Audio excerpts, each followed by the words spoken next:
Welcome to the World War I History Podcast, produced by the MacArthur Memorial. We invite you to follow us on Twitter at MacArthur1880 or find the General Douglas MacArthur Memorial on Facebook. This podcast was sponsored by the Ernst and Gertrude Tico Charitable Foundation. Today we're at the Eisenhower Farm at Gettysburg talking with Daniel Vermilya about Dwight D. Eisenhower and Camp Colt. Before we get started, though, can you tell us a little bit about how the U.S. War Department administered Gettysburg battlefield prior to World War I?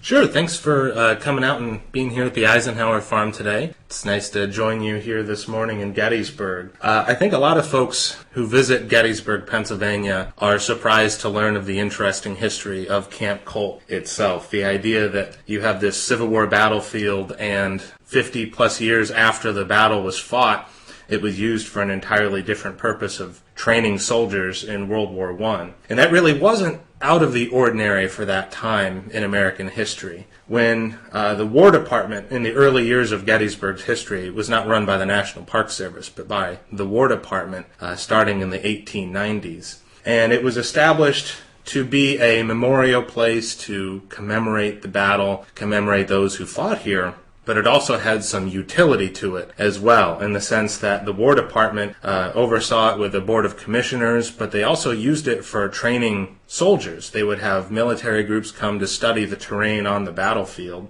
And actually in 1913, on the 50th anniversary of Gettysburg, there was a camp of instruction set up out on the battlefield for undergraduate college students. And over 150 of them spent a couple weeks here in that summer, 1913, studying the landscape. And it was in keeping with how some of the other early War Department battlefields were used, such as Antietam and Chickamauga, as landscapes for the military to learn lessons from the past to inform battles of the present. So when was Camp Colt set up, and what was its purpose? Well, Camp Colt comes about in 1918, but really it is taking the place of a camp that existed here out on the Gettysburg battlefield the year before in 1917. When the United States entered into the First World War in April of 1917, the American Army was quite small. So the immediate pressing need was to train and expand as quickly as possible in order to actually be able to take part in the fighting and play a role in the conflict. So very quickly the War Department is searching for available space to set up training camps. And Gettysburg was selected as a training camp initially for infantry regiments. And there were structures built on the battlefield itself, and there were 4 regiments, the 58th, 59th, 60th, and 61st United States Infantry Regiments were actually trained here in the summer and fall of 1917. And in November of 1917, 102 years ago right now, they were starting to ship these men out of town so they could head overseas to France and take part. So when Camp Colt was established the following year, in the spring of 1918, the United States government had some structures still left on the Gettysburg battlefield, the old imprint of this infantry training camp. And they established it to be a training grounds for the new tank corps. Essentially, tanks are a brand new weapon in World War I. The United States Army is trying to figure out how to utilize this weapon, how to train soldiers how to utilize it, and Camp Colt was set up for that purpose. Now, where does the name come from? From Samuel Colt, the inventor of the Colt revolver. Okay. Now, this might be a dumb question, but where is the camp located in terms of the Gettysburg battlefield itself? I mean, are they putting a camp right on top of the battlefield? Not a bad question at all. Yeah, it was right in the middle of the battlefield. So it stretched essentially from, in the town of Gettysburg today, for those who are familiar, from essentially about where Steinwert Avenue and Washington Street intersect in the town near Cemetery Hill, all the way down to near the Spangler Farm and the Peach Orchard along the Emmitsburg Road. So it stretched for a pretty good length of space, and it was right literally in the middle of the battlefield. The easiest way to point out where it was is to say it was right in the middle of where Pickett's charge occurred during the battle. So at some point they're running tanks over this part of the battlefield. Yeah, there's tanks going over there, and not just that, but the camp itself, all of these structures and buildings, they had a rail line coming out onto the battlefield. Needless to say, it was a much different preservation philosophy in 1918 when the United States was involved in World War I than what we would have today. We would never dream of doing something like that today. as our goal today is to maintain the 1863 landscape. In 1918, the goal was to train soldiers for war. Understood. Now, a young Dwight D. Eisenhower was tapped to be commander of Camp Colt. World War I was a formative experience for many future World War II leaders. For men like Douglas MacArthur and George Patton, the battlefields of World War I were a proving ground. Eisenhower's wartime experience is a little different, though. Can you give us an overview of his service in World War I? Well, in early 1918, Eisenhower was at Camp Meade in Maryland with the 301st Tank Battalion. And many of his West Point classmates from West Point class of 1915, the class the stars fell on, famously, they were going overseas, and Eisenhower hoped and expected he would go overseas as well. But he had already developed a very good reputation as a skilled organizer, and his experience with the 301st Tank Battalion made him an ideal candidate to lead this new tank training school in Gettysburg, Pennsylvania. And when Eisenhower got his orders to stay here in the United States while others he knew were going overseas, he was not really happy about it. It was a big disappointment to him. This is billed as the Great War. It is the war to end all wars, and here is Eisenhower thinking, I'm a young Army officer, this is my opportunity to get into combat, and while all of my friends are going, I'm actually going to be staying here training. And he wasn't really thrilled about that, but I would say is as often the case in life, sometimes our disappointments can end up leading to our greatest successes. And sometimes what happens to you might not be what you want, but it ends up being the best thing for you. So that's kind of what happened with Eisenhower, as he was later note that it was here at Camp Colt that, quote, I really began to learn about responsibility. So Camp Colt ended up being a pretty important post for him. What challenges did Eisenhower face as he led the new tank school? Well, he's leading a training camp for a brand new weapon. He's a young Army officer. He's under 30, so the challenges are immense in a lot of different ways. But the first challenge actually doesn't even have to do with tanks themselves. Eisenhower arrives here in the spring of 1918, and his first obstacle is a big snowstorm that hits in April. And his response to this was to go into the town of Gettysburg and buy every wood stove that he could find, so his men could quite literally stay warm with this snowstorm striking the area. So he went around, bought as many as he could, distributed them to the men so they could use them in their camps and their tents so they could stay warm. But his overall challenge, beyond things like that, was really finding a way to train these men on how to use a new weapon of war. And his biggest obstacle there was, for several months, he did not have any tanks to train. So for several months, Eisenhower, instead of actually using tanks, because in 1918, the United States was not producing its own tanks yet, his biggest challenge was trying to find ways to keep these men engaged, keep them busy. One of the soldiers noted that in many ways this was something similar to an infantry training camp because they focused on military discipline, marching, physical fitness, things like that. But Eisenhower actually was pretty creative in finding things to make sure that the soldiers were being productive in their training efforts. For example, he set up a telegraph school to teach them on Morse code. He set up a school to teach them on how to do engine repair, something very important when you're using tanks. And he spent a lot of time teaching basic military drill and discipline. So he found other ways to implement their training. By June, they actually did receive a tank, a French Renault tank. And it arrived, and they drove it right through the town of Gettysburg, and there was exhaust coming out of it, and it was kicking up dust, and all the townspeople were very curious about it. So Eisenhower actually parked it near the gate of the camp so that the curious townspeople could come over and see this new wonder of war. But before that, his main method of training the soldiers in something similar to tanks was actually mounting guns on trucks and driving them around the battlefield and using Big Round Top, of all places, as target practice. Really? And that continued when he had the tank. Big Round Top continued as the shooting range for the men to practice their marksmanship and maneuvers, which, when we think of Big Round Top today, everyone thinks of July 2nd, 1863, the fighting right next door on Little Round Top, but in 1918, it was a shooting range for Dwight Eisenhower and the men at Camp Colt. Awesome. So there were challenges like that that he had to overcome, and I think Ike's ability to adapt and improvise really suited him well, and it was something that he was able to develop and fine-tune there. Tell us about the camp itself. I mean, how many soldiers were there? What was its relationship like with the nearby town?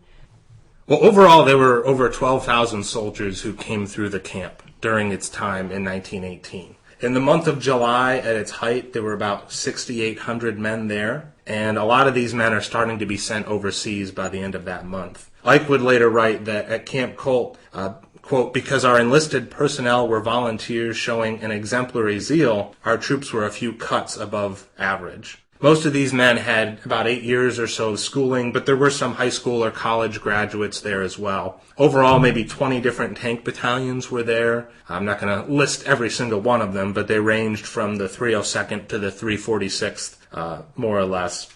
And there were also other companies there, salvage and repair companies, other units like these. And a lot of these guys did end up going overseas and serving in combat, including places like the Meuse-Argonne Offensive, the bloodiest battle in American history. So the training that they had here in Gettysburg with Eisenhower was put to the test over on the battlefields of Europe later that year. As far as the camp itself, it was quite advanced in some ways. There were mess halls. There were 12 of them, in fact. There was a hospital built right along the Emmitsburg Road. Eisenhower really focused on utilizing this because it wasn't practical to send the men elsewhere to other towns in the area for medical care. They had a camp bakery not too far away from the Virginia Memorial. There were about 90 vehicles in the camp, including nearly 50 motorcycles, so it was quite advanced in that sense. There were parade grounds near the Cadore Farm where the men would play baseball. They had boxing at the camp. There was even a large pool near the United States Regulars Monument on Cemetery Ridge. So it was quite advanced. You know, they have their own newspaper that came out every month called Treat 'em Rough, and it was meant to keep the men's morale up. So they did a lot to make it a suitable environment for the soldiers who were there. And as far as the relationship with the town, it was an interesting one. The town liked the fact that there was a camp of soldiers there who were being paid, and these men had money to spend, so it did help the town's economy. But as young men often do in this situation, they're away from home, they're getting paychecks, there can be some carousing. So there were some issues that Eisenhower had to deal with, some complaints regarding men going into various establishments with alcohol, things like that. So they worked on setting up a ban on all alcohol being sold within 5 miles of Camp Colt. So the relationship with the town was a bit odd, though Ike would later write that most residents welcomed the camp and the soldiers, if for no other reason than patriotism. So he wrote that in his memoir later on titled At Ease, I think putting a nice positive spin on it. Very diplomatic. Very diplomatic, very classic Eisenhower in that sense. Now in 1918, the influenza pandemic reaches Camp Colt.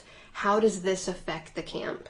Well, going back to our earlier question about the challenges that he faced, I would say that perhaps the greatest challenge, aside from not having tanks for a while, was influenza. And Camp Colt was not immune to the pandemic that was spreading all around the world. It hit here in Gettysburg in mid-September, when 124 men arrived from Fort Devens in Massachusetts. And unbeknownst to the men of Camp Colt, some of these soldiers were actually infected with the influenza virus. Within a few days, it was discovered because the illness was spreading, and it was actually the camp surgeon, Lieutenant Colonel Thomas Scott, who figured it out that, this is influenza, it's spreading amongst the men. And Eisenhower really tried to take a lot of efforts to prevent the spread of it further, to save as many lives as he could. As he would later write, the whole camp was on edge. No one knew who was going to be stricken, and death came suddenly. Some of the measures they implemented were quarantines. They made sure that no more than 4 men were in a tent. And for those who were seriously ill, they were put in a tent by themselves. Some of the sick were actually sent into the town at a local Catholic church and treated there. Probably the most innovative thing Lieutenant Colonel Thomas Scott implemented was an actual spray that he would use for the throats of some of the men. He used it for Eisenhower and his family and for the headquarters staff. And we're not 100% sure what it actually was, but Ike said that the spray made him feel like the top of his head was going to blow off. So it was a very strong, pungent spray. They would give them twice a day, spray it on the back of their throats, some sort of an antiseptic perhaps. And for those who were becoming ill, they would make sure they had it as well. They got that in some sort of a soothing syrup they received afterwards. And whether it was due to the spray, whether it was due to the quarantine, Eisenhower was able to limit the effects of the influenza here. while 321 soldiers, as best we know, got sick. 150 of them ended up dying of the illness while they were here at Camp Colt. And the War Department considered Eisenhower's efforts to be a success because they were able to relatively quickly stop the spread of it. It only lasted a short time in the fall of 1918, so they actually tried to take some of the practices from Camp Colt and implement them elsewhere. In October 1918, after many requests to be sent overseas, Eisenhower finally receives orders to take a tank battalion to France. The date of departure is set for November 18th, 1918. The November 11th armistice cancels these orders. How does Eisenhower respond to this? Well, I think he responded with frustration. As I noted earlier, he was frustrated at his initial orders, going to Camp Colt instead of going to Europe, and then right when he thinks he might have a chance to go overseas, the war comes to a close. And he wrote to a good friend of his saying, "I suppose we'll spend the rest of our lives explaining why we didn't get into this." A friend of his who also stayed stateside. Ike also noted, "I could see myself years later silent at class reunions while others reminisced of battle. For a man who likes to talk as much as I, that would have been intolerable punishment. It looked to me as if anyone who was denied the opportunity to fight might as well get out of the army at the end of the war." But later on in At Ease, his memoir he would write years later, he noted that while he thought he had missed the boat in the war that would be ending all wars, he really did learn an important lesson. He said, "I hadn't fully learned the basic lesson of the military, that the proper place for a soldier is where he is ordered by his superiors." So I think in that sense, Eisenhower's biggest lesson of Camp Colt was putting his personal frustration aside, focusing on the job at hand, focusing on the task he was given, doing it to the best of his ability, and growing in terms of his ability as a leader, his abilities to handle responsibility and look out for those under his command. And if you think about what Eisenhower built his military career on, it was integrity, it was responsibility, it was organization. Those are all things he learned about at Camp Colt. Do you think his time at Camp Colt also helped him understand armor and mechanized warfare? I think it certainly helped him understand some of the changing technology of warfare. I would say that his biggest lessons were not in the technology itself, but in growing as a leader, simply because he doesn't really have a lot of technology to use at Camp Colt, because he's improvising and having to use trucks with guns mounted on them, things like that. He's not necessarily learning a ton about tanks. He knew some from already being assigned with the 301st Tank Battalion, but I would say more valuable were just the lessons he learned as a young man put in a position of great responsibility. Okay. Now he's ordered to Fort Benning after the armistice. What happens at Camp Colt after he leaves? After he leaves Camp Colt, the camp essentially comes to a close at the end of 1918. By November of that year, there were only 150 men left, so most of the men had been sent elsewhere by that time. And by the spring of 1919, basically everybody's gone. They started to sell off some of the structures and reduce some of the imprint on the landscape, but really it would take decades for them to fully remove the imprint of Camp Colt. For example, the remnants of the swimming pool were still present all the way up into the 1970s and beyond. So it would take years for the landscape to recover. But by 1923, most all the structures had been disassembled or sold off. Really after Ike leaves, the camp itself comes to a close. And really today, the lasting impact of the camp that can still be seen on the landscape, if you're driving along the Emmitsburg Road going south out of the town of Gettysburg, you might notice right along the left-hand side heading south, there's a pine tree, a white pine, and it has a little marker next to it. That was planted in 1954 by Camp Colt veterans. And that was planted almost as a living memorial to what had taken place there, a living remembrance of the camp and their time there together. And it was planted, of course, when Eisenhower was president of the United States. And when they planted it, they put 1 pound of soil from each of the 48 states and then the 2 territories as well into it, using to plant the tree itself. And they even chose the white pine tree because of Ike's affinity for that type. So while the camp was gone, and for several decades there was nothing to really mark it having been there other than the physical imprint on the landscape, this tree was planted in 1954 as a nice living memorial to Eisenhower and the men who served there. Clearly Eisenhower and his wife liked the Gettysburg area. Decades later, after serving here at Camp Colt, and then after his second term as president, they buy a farm here. Tell us about his retirement here. Well, Gettysburg was a very special part of the Eisenhowers' lives together. Ike first came to the town in 1915 with his West Point class. He, of course, spent a lot of time here in 1918.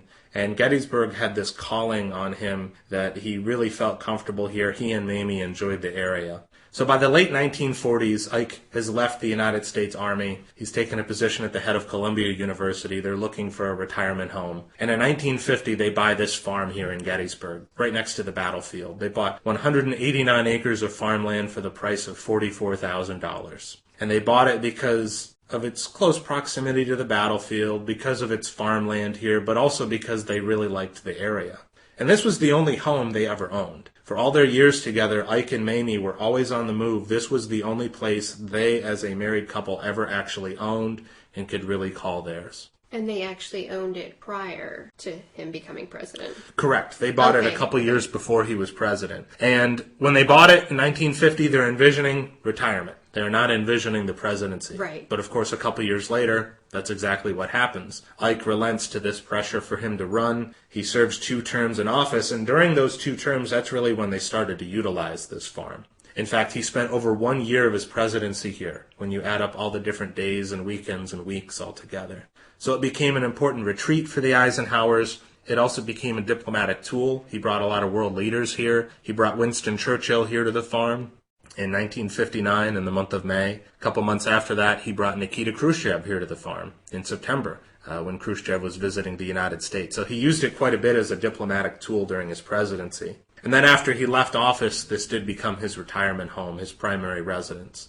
And the Eisenhower National Historic Site today preserves and protects this farm and the Eisenhower home. And we try to keep this as best as we can, as close to what the Eisenhowers had. I think it's really, really remarkable that when you come here, you are taking a step into the Eisenhowers' world.